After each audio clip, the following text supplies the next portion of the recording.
It may not have been the star of the keynote, which included the new Apple TV and iPad Pro, but the new iPhone 6s and 6s Plus are certainly going to be Apple's stars in terms of revenue from this September event.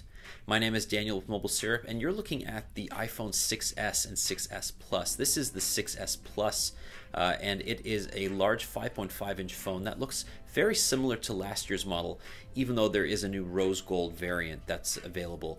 But there's a new mechanism here called 3D Touch, and it's a variation on Force Touch that was unveiled with the Apple Watch last year, and it takes it a step further. So whereas on the Apple Watch there's a single level that you can register, now there are two levels here. There's a medium and a heavy 3D touch register, so you can make things happen with this. And you can see on the screen he's tapping these icons a little bit harder to get into shortcuts, and it makes the background a little bit translucent, and you can quickly upload files to Dropbox or send a quick email, for example. But inside apps, they're even more interesting. So instead of gesturing back and forth on a 2D plane, you can actually hold down your finger on a message to peek into it, and that's a common gesture available throughout many apps that support the new feature. And Apple's not just integrating this into its own apps. Developers like Instagram, Facebook, Dropbox, they're all adding this feature to their apps. And there's a second gesture called Pop, and Pop is something that you go through peek to reach. So you hold it down to peek, and then you can hold it down even further to pop into that app. So for example, if I have a URL inside a message, I just peek into it, and then if I want to actually exit the app that I'm peeking from and pop right into the Safari browser, you can do that. You can do that with Wallet, you can do that with a number of apps, and Apple has opened this up to developers to support it. What's really interesting about it is that it creates a very different dynamic, because smartphone users are used to interacting on a 2D plane. You tap or you swipe, and that's pretty much it. But now you have these kind of right-click like features on smartphones, and it will take a lot of time to get used to, but it essentially adds a third dimension to the content that you're interacting with, and it allows you to layer things, layer pieces of content, allows developers to create new experiences where that content can be in a second or third layer, and it's really, really interesting to see what they're going to do with it. We're seeing here on Instagram, for example, you go into the Explore tab and you can peek into a photo without actually committing to it. But if you want to see it fuller, you want to see the description, you just pop right into it there. So the new 3D Touch actually makes the iPhone 6s and 6s Plus slightly thicker, slightly heavier.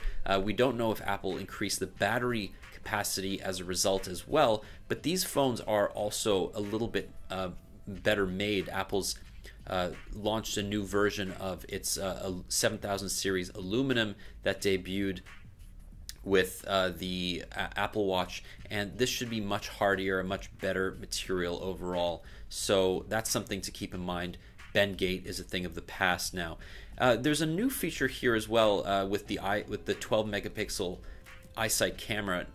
Apple has increased the resolution for the first time since the iPhone 4, and it's calling these living images something that people will love. So for example, when you tap a photo, when living images is turned on, it will capture a few photos beforehand and a few afterwards, and it'll create a little bit of a video. So that's a really interesting feature, but what we're really interested in is just the fidelity of the camera sensor itself. It's still an f2.2 lens, so that hasn't changed, but the quality of the photos should be significantly improved compared to the iPhone 6, and we're looking forward to testing that as well.